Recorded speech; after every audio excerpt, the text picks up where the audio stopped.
Number 2 on my list is... Wow, I mean, we talk about how much time we put into games. I wish I knew how much time we put into this franchise. That's right, the THQ wrestling games, all the way from WCW NWO to Revenge to WrestleMania to No Mercy. Wow, we really played wrestling when we were young. Oh my goodness, this was a series. This is also, even though if I was to rank my top 10 like best series, I would definitely put No Mercy pretty top 10 games N64. Would not be top of the list, but on nostalgia wise, yeah, this might be in my top 3 for sure. We played this game a lot, and too much nostalgia to even bring up. Don't doubt the range. Yeah, we had catchphrases, we had everything, and then eventually, once we got past Revenge into WrestleMania 2000 and No Mercy, where you can make your own characters. Right. That's when this game truly started for us. That's where it's at. We started developing our own characters, put them in the wrestling universe. Obviously, at this time, when WrestleMania came out, we were still watching wrestling. Obviously, we kind of jokingly watch wrestling sometimes now, but this is when we're into wrestling, and it was a big deal to play wrestling games. Yeah, I mean, I think once you start creating your own characters and having your own storylines, I mean, that kind of takes it up to a whole nother level of wrestling game, or any game, really. I mean, what other game do you do that where you actually make stories with the characters and the games in the game? Yeah. I mean, we had everything. We had, like, team-ups and betrayals. Like, there was that one point where our characters would be, like, in the same team, best friends, and we're like, no, betray, you're out of the team. And we beat them. And there was the title belts that right, you had the belts. Track of, and they would switch hands. Pretty sure, like, both my characters, like, have held their title for, like, right, like 20 straight defenses. Again, No Mercy, I'm the best at it. Okay, bring it on. I'll beat you, and I'll defend my titles.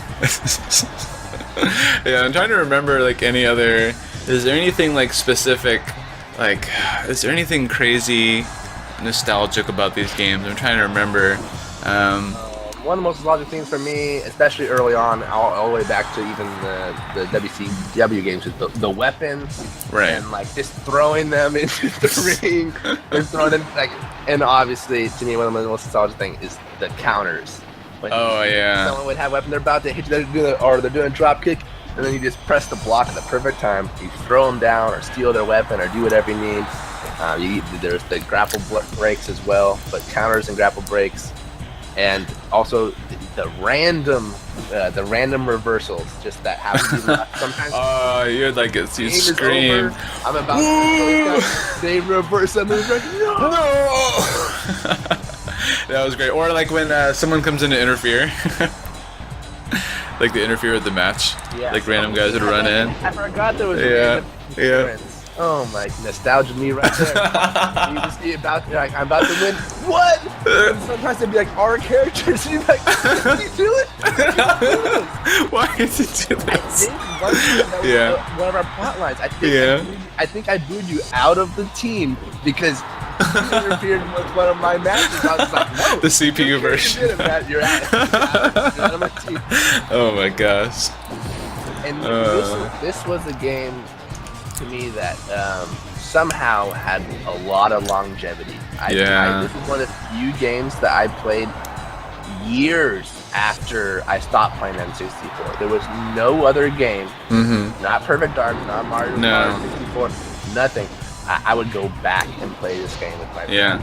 I happened to do a lot with one of my good friends, Aaron. Loved this game, and whenever we'd meet up, we'd have to play it, no matter what, for years after we stopped playing N64. Like, gotta do it. We still had our original characters. It's all in there. Years and years and years ago. I still have them on my cartridge. And this is a game that I still can play to this day and still enjoy. I don't think any wrestling game has had the arcadey correct feel that these games had.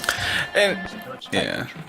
Yeah, I mean that's what it really came down to, is that they changed up the formula every time, and eventually they changed it enough where these games kind of stood on their own, and that's where the whole nostalgia comes. That's why they're so high on this list, is mainly because of that. Like you said, we played these games for years. I played a couple other wrestling games. Maybe they've made one similar since then, or is better in different ways, but in the ways that these games were, with the entrances, with the music at the time, the graphics at the time, it's all limited, but at that time, like, this was never really seen before. And how you can customize the characters, you can customize the belts, you can customize the matches. It was just too much fun, too much nostalgia going on there. Yeah, and then it's part of it, the history of the game. Like I said, a long time, but we had over time make like different costumes for our character, like, because you could hold like 4 different costumes, so you make a different looking version of one of your characters. And then you go through like, oh, this guy. I remember when I played as this version of me. But yeah, it's a lot of nostalgia. Yeah, I might have been a little bit of a min-maxer in that game. I might have made my character purposely overpowered. Might have had all the strongest moves just because they were strong and I wanted to win. But that's not my fault that I did. They could have chosen the best moves too, but I chose the best moves. Okay, I'm sorry if I'm only choosing finishers to test strength power. You have to do that power, otherwise you're dumb. That's another thing that's nostalgic for me, actually, is just watching the moves. Whenever you got to pick all the moves to your wrestler, and there was literally like 100 moves you had to choose for like every situation. I'm pretty sure it took me like an hour to make. Yes, at least. Mainly, you just picking the moves. Right. So many. You had your I think there was 8 grapples on light grapple, 8 strong grapple. Then you had your running grapple. Then you had your running back grapple. Then you had your 4 back grapples. And you had your off the top. You had your strong off the top. You had your but there was so many moves in that game, and you could customize every single one. Yeah. Every single one. Your punches, your kicks, everything. And it was amazing. Yeah, and like I said, I mean, sometimes I would just sit there and I'd just look at the moves, because like whenever when you're going through the list, they would show you the move. They'd show your character doing it to like a test dummy. And so you could just watch the move getting done. So it's like making your own kind of little wrestling match where you have to kind of see all the moves and just see what they look like, and all the taunts. Like there's like 4 different taunts you could do. So many taunts. It's crazy. You chose 4, but there was like 100. Yes. Yeah, there's a lot. And so that game had a lot going into it, and it really shows because we played that game. Oh yeah. I mean, again, hours-wise, I don't know, but longevity-wise, definitely the longest and most played game over the years after the N64 really died off for us. Yeah. All right. I think that's pretty good.